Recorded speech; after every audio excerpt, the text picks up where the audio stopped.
NIS protein को activate कर देता है। तो ये क्या करता है, तेज़ी से ये आयोडाइड को क्या करता है, फॉलिकुलर सेल्स के अंदर पंप करने लगता है।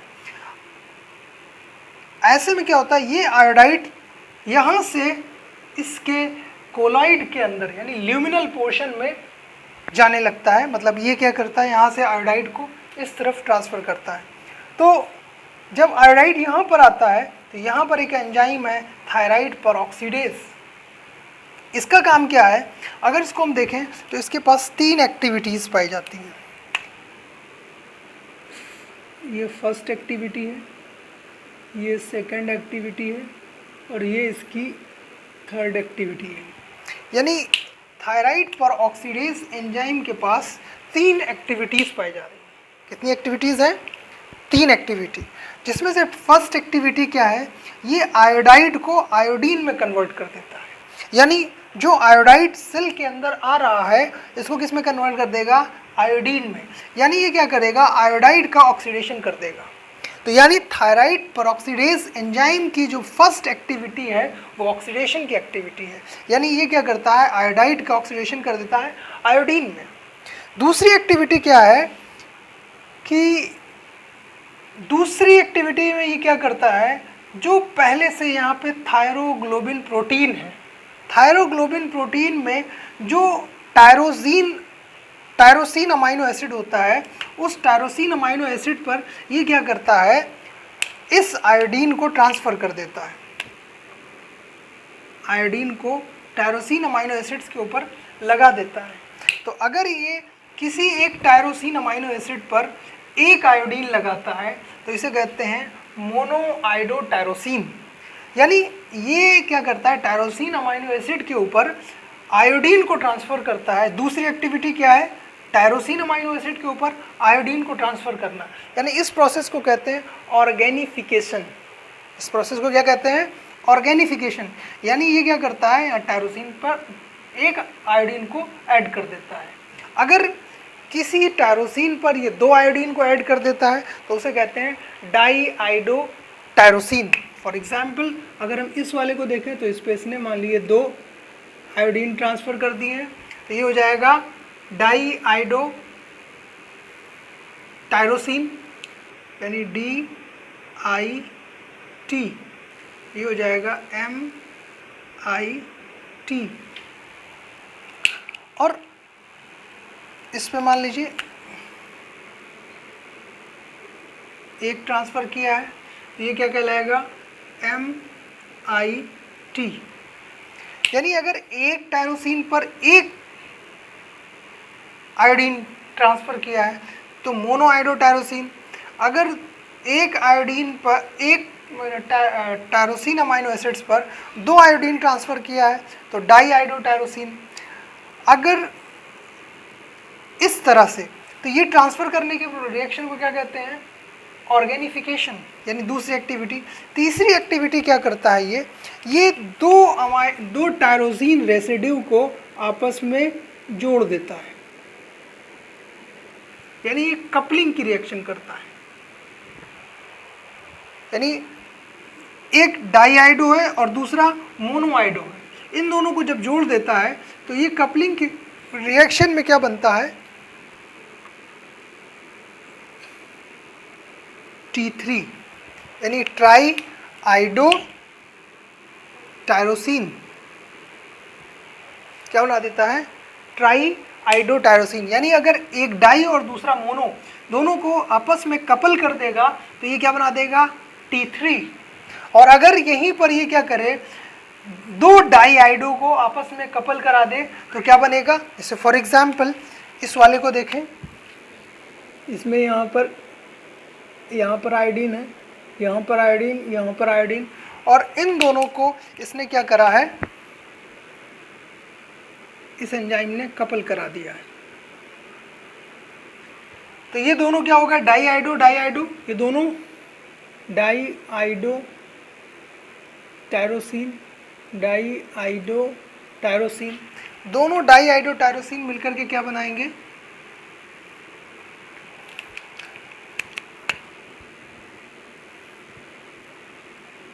T4 यानी ट्राईआयोडोटायरोसिन।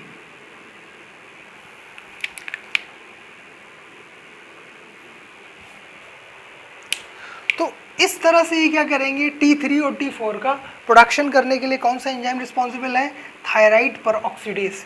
थायराइड परऑक्सीडेज एंजाइम के पास 3 एक्टिविटी है। कितनी एक्टिविटी है, 3। फर्स्ट एक्टिविटी कौन सी है, oxidation of iodide into iodine, पहली एक्टिविटी। दूसरी एक्टिविटी है जो थायरोग्लोबिन प्रोटीन है, इस प्रोटीन में बहुत सारे अमाइनो एसिड्स लगे हुए हैं, उनमें से जो टायरोसिन अमाइनो एसिड है, उस टायरोसिन अमाइनो एसिड पे ये क्या करता है, आयोडीन को अटैच करता है। तो इस प्रोसेस को, इस रिएक्शन को कहते हैं ऑर्गेनिफिकेशन, यानी इसकी जो दूसरी एक्टिविटी है वो ऑर्गेनिफिकेशन की एक्टिविटी है। उसके बाद ये क्या करता है, 2 टायरोसिन, चाहे वो मोनोआइडो हो चाहे वो डाईआइडो हो, मोनोआइडो डाईआइडो को अगर आपस में अटैच करेगा तो इस रिएक्शन को कहेंगे कपलिंग रिएक्शन। मोनोआइडो डाईआइडो आपस में जब कपल होंगे तो क्या बनाएंगे, ट्राईआइडो टायरोसिन यानी T3। और ऐसे ही अगर डाईआइडो 2 डाईआइडो को आपस में कपल करेगा तो क्या बनाएगा, T4। तो यानी इस तरह से अगर हम देखें तो यहाँ पे कुछ ऐसे हो जाएंगे जिसमें मान लीजिए इसमें ये डाईआइडो हो गया, यानी diiodotyrosine, monoiodotyrosine, T3 triiodotyrosine, diiodotyrosine, T4 tetraiodotyrosine. यानी इस तरह से ये कई सारे मॉलिक्यूल्स बना देगा टायरोसिन के साथ, जिसमें for example it is T4,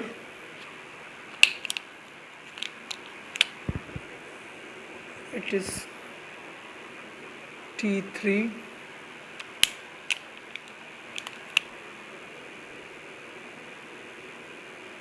it is। तो ये इस तरह से बहुत से मॉलिक्यूल्स को बना देगा।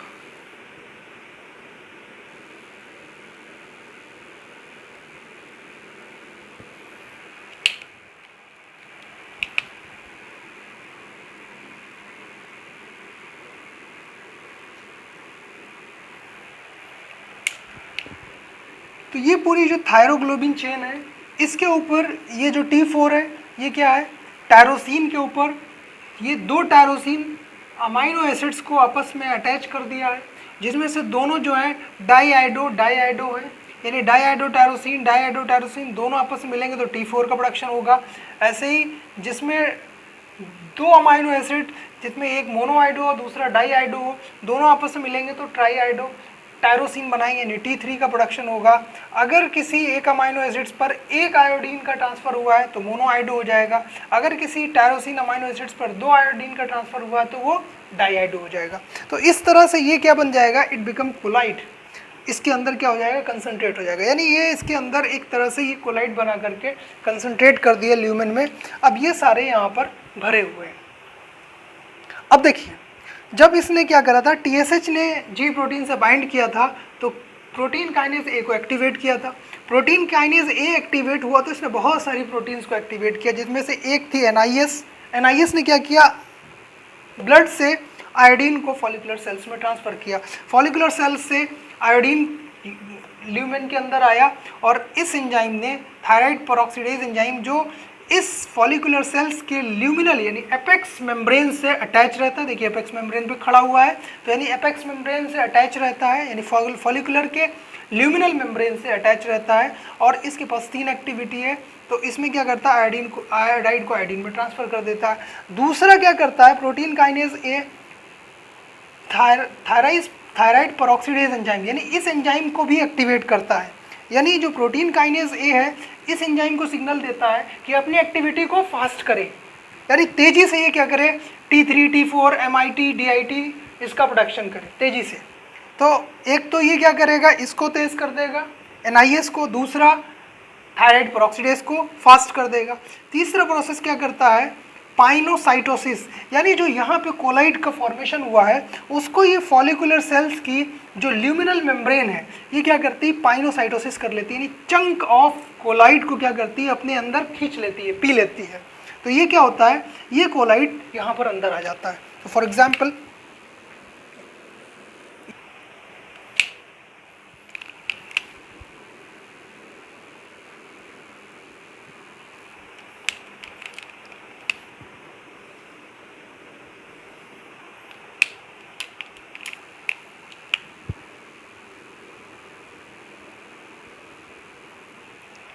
थायरोग्लोबिन चेन इसके अंदर आ गई, यानी ये यहाँ से इधर आ गया। और फिर ये क्या करेगा, इसको विस्किल बना करके, यानी ये पाइनोसिटिक विस्किल बन गई और विस्किल अंदर आ गई फॉलिकुलर सेल्स के अंदर।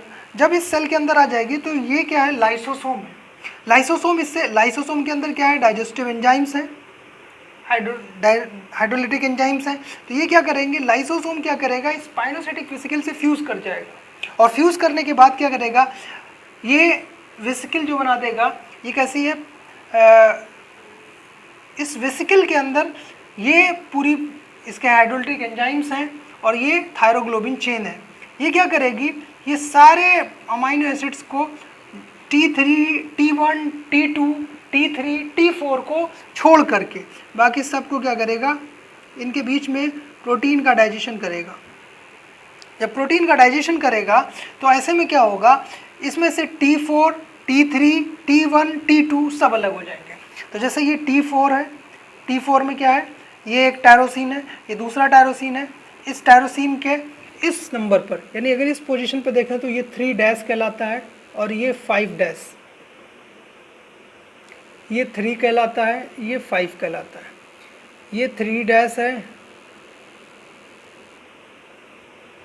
3' है, ये 3 है, ये 5 है। तो अगर टायरोसिन में यहाँ देखिए चार आयोडीन लगा हुआ है तो T4 हो गया। ये T4 को और T3 को क्या करता है, ब्लड में ट्रांसलोकेट कर देता है, यानी T3 और T4 क्या हुआ, ब्लड के अंदर आ गया। अब T3 T4 को, एक तो पहला काम ये क्या करता है, प्रोटीन काइनेज ए पाइनोसाइटोसिस को बढ़ा देता है, यानी पाइनोसाइटोसिस बढ़ेगी तो T3 T4 का प्रोडक्शन जो हुआ है वो ब्लड में रिलीज बढ़ जाएगा। तीसरा नेक्स्ट चौथा काम क्या करता है, प्रोटीन काइनेज ए इस सेल के अंदर ट्रांसक्रिप्शन फैक्टर का फॉस्फोराइलेशन करता है।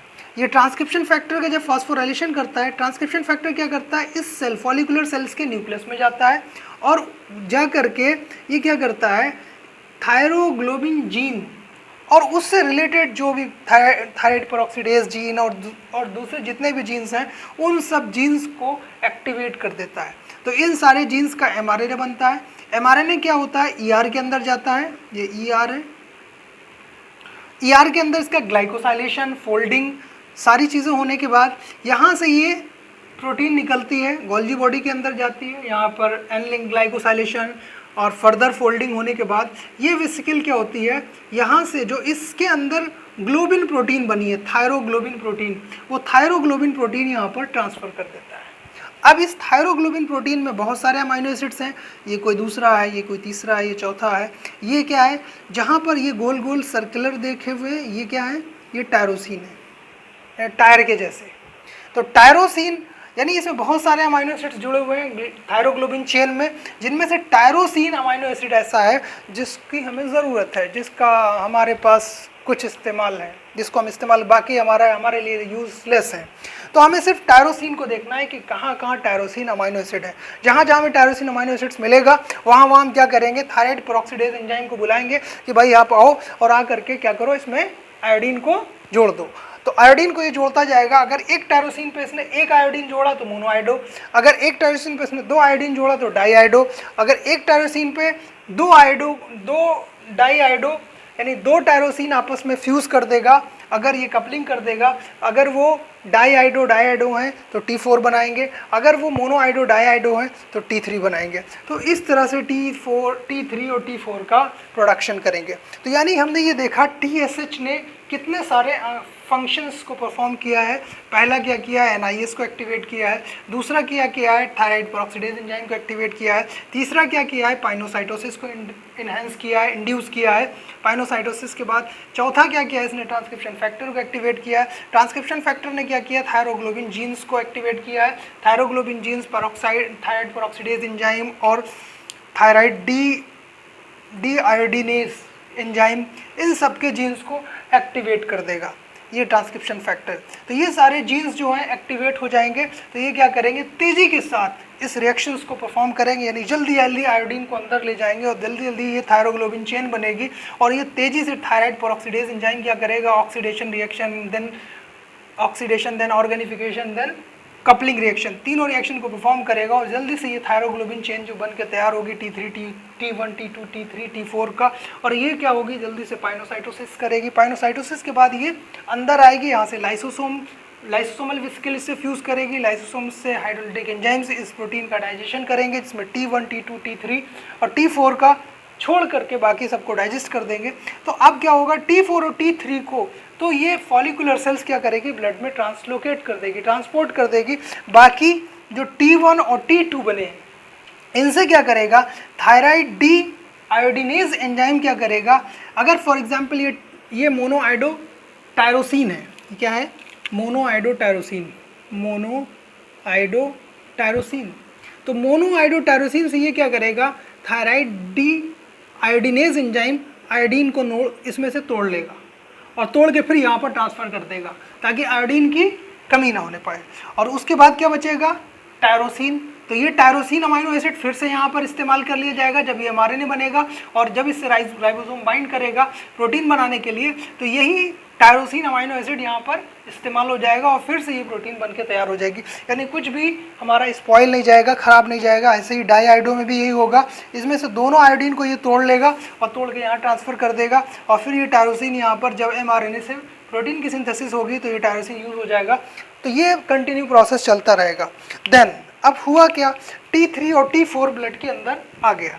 ऐसे में क्या होगा, T3 और T4 का लेवल ब्लड में बढ़ जाएगा, बट T3 T4 ब्लड में फ्री स्टेट में सिर्फ लेस देन 1% रहता है। तो बाकी कहाँ चला जाता है, तो इसका मतलब जो बाकी होता है वो एक प्रोटीन से बाइंड हो जाता है। This protein is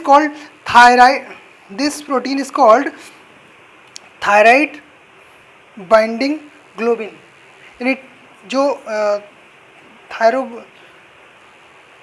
thyroid binding globin ये क्या करती है, ये एक प्रोटीन है जिसकी सिंथेसिस कौन करता है, लीवर। यानी लीवर कंटिन्यूअसली, लीवर की हिपेटोसाइट सेल्स इस प्रोटीन का प्रोडक्शन करती रहती है।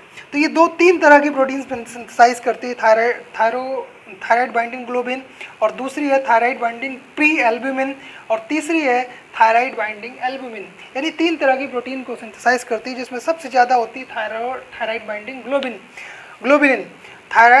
जो थायराइड बाइंडिंग ग्लोबिन प्रोटीन होती है इसकी एफिनिटी T4 से बहुत ज़्यादा होती है, यानी इस प्रोटीन से T4 बहुत ज़्यादा अमाउंट में बाइंड करता है और T3 बहुत लेस अमाउंट में बाइंड करता है। T4 एक तरह से इनएक्टिव हार्मोन्स है और T3 जो है वो एक्टिव हार्मोन्स है। तो ये मोस्टली T4 और T3 इससे बाइंड कर जाते हैं, इस प्रोटीन से भी बाइंड कर जाते हैं, इस प्रोटीन से भी बाइंड कर जाते हैं। तो ये लगभग जो भी जितना भी प्रोडक्शन T3 T4 का होता है उसका 99 मतलब ग्रेटर देन 99% जो है वो इस प्रोटीन से बाइंड कर जाता है। लेस देन 1% जो है इस ब्लड के अंदर फ्री T3 और T4 रहता है। तो अगर हम देखें T3 और T4 का हाफ लाइफ, तो T4 का हाफ लाइफ 6 डे है और T3 का हाफ लाइफ क्या है, 1 डेज है। यानी अगर एक दिन ये यहाँ पर रहेगी तो स्पॉइल हो जाएगी, ख़त्म हो जाएगी। यानी 99% तक ये TBG से बाइंड कर जाती है, T3 और T4 ग्रेटर देन 99%, और लेस देन 1% जो है T3 T4 ब्लड में यानी सीरम में फ्री स्टेट में रहता है। तो ये क्या होता है, जो T3 T4 ब्लड के अंदर फ्री स्टेट में है वही जाकर के सेल्स से बाइंड करेगा, टारगेट सेल से बाइंड करेगा। तो यानी जो अभी तक हमने देखा कि यहाँ T3 और T4 जो प्रोडक्शन हुआ है उसका 99 पॉइंट समथिंग यानी ग्रेटर देन 99% जो है वो प्रोटीन से बाइंड हो गया है, और लेस देन 1% जो है वो एक्शन के लिए यानी टारगेट सेल से बाइंड करने के लिए तैयार है। अब वो क्या एक्शन करेगा, यानी अब जो थायराइड हार्मोन T3 और T4 रिलीज़ हुआ है वो जाकर के जब टारगेट सेल से बाइंड करेगा तो क्या एक्शन करेगा, क्या इफ़ेक्ट डालेगा, इसको हम आगे देखेंगे। नेक्स्ट लेक्चर में इसको देखेंगे कि T3, तो अभी तक हमने क्या देखा कि T3 और T4 का प्रोडक्शन कैसे होता है। तो T3 T4 का प्रोडक्शन कैसे होता है, पैरावेंट्रिकुलर न्यूक्लियस से TRH रिलीज़ होता है, वो जाता है पिट्यूटरी से, पिट्यूटरी में पिट्यूटरी ग्लैंड्स में पहुंचता है, इंटीरियर पिट्यूटरी पे थायरोट्रोपिन सेल्स से बाइंड करता है। थायरोट्रोपिन सेल्स पे रिसेप्टर पाए जाते हैं TRH के लिए। TRH जैसे ही बाइंड करता है GQ प्रोटीन को एक्टिवेट करता है, प्रोटीन PIP2 को एक्टिवेट करता है, PIP2 IP3 और डैग में कन्वर्ट होता है। अल्टीमेटली ये प्रोटीन काइनेज का एक्टिवेशन करता है। प्रोटीन काइनेज क्या करता है, सिंथेसिस और रिलीज ऑफ टीएसएच का रोल प्ले करता है, यानी यहाँ से सिंथेसिस शुरू करता है और पहले से बनी हुई वेसिकल में टीएसएच को रिलीज करता है। टीएसएच ब्लड में आता है, वो आकर के क्या करता है, फॉलिकुलर सेल्स को, यानी थायराइड में जो फॉलिकुलर सेल्स होती हैं उन फॉलिकुलर सेल्स पे उसके रिसेप्टर होते हैं टीएसएच के रिसेप्टर भी जी प्रोटीन कपल रिसेप्टर है जो थायरोटोपिन सेल्स पे है, मगर यहाँ पे जी क्यूब था, यहाँ पर जीएस है। टीएसएच जीएस से बाइंड करता है और अल्टीमेटली प्रोटीन काइनेज ए को एक्टिवेट करता है। प्रोटीन काइनेज ए एनआईएस को एक्टिवेट करता है। ये क्या करता है, ब्लड से आयोडाइड को ट्रांसफर करता है ल्यूमेन में। ऐसे में क्या होता है, दूसरा ये क्या करता है, प्रोटीन काइनेज है थायराइड पेरोक्सीडेज एंजाइम को एक्टिवेट करता है। Thyroid peroxidase enzyme 3 activities perform करता है, जिसमें से पहली एक्टिविटी क्या है, आयोडाइड जो आता है उसको आयोडीन में कन्वर्ट करता है, ऑक्सीडेशन करता है। दूसरी एक्टिविटी क्या है, ये ऑर्गेनिफिकेशन करता है, टायरोसिन के ऊपर आयोडीन को ट्रांसफर करता है।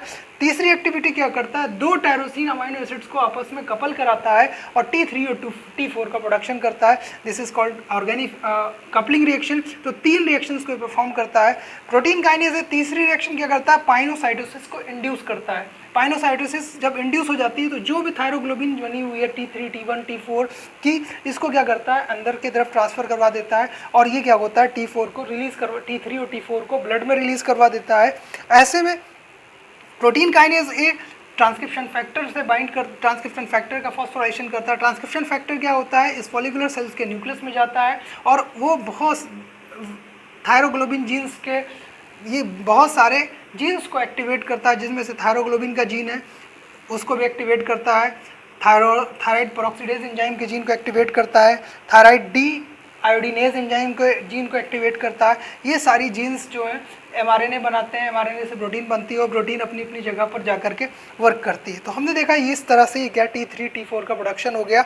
T3 T4 जब प्रोड्यूस होकर के आता है तो ब्लड में जो भी, मान लीजिए 100% जो भी T3 T4 आया है उसका 99 ग्रेटर देन 99% जो है टीबीजी से या टीबी प्री एल्ब्यूमिन से या टीबी एल्ब्यूमिन से बाइंड कर जाता है। लेस देन 1% जो T3 और T4 बचता है वो ब्लड में फ्री होता है, वो टारगेट सेल से बाइंड करता है। नेक्स्ट क्लास में हम देखेंगे कि टारगेट सेल्स पे क्या इफेक्ट डालता है आगे की क्लास में।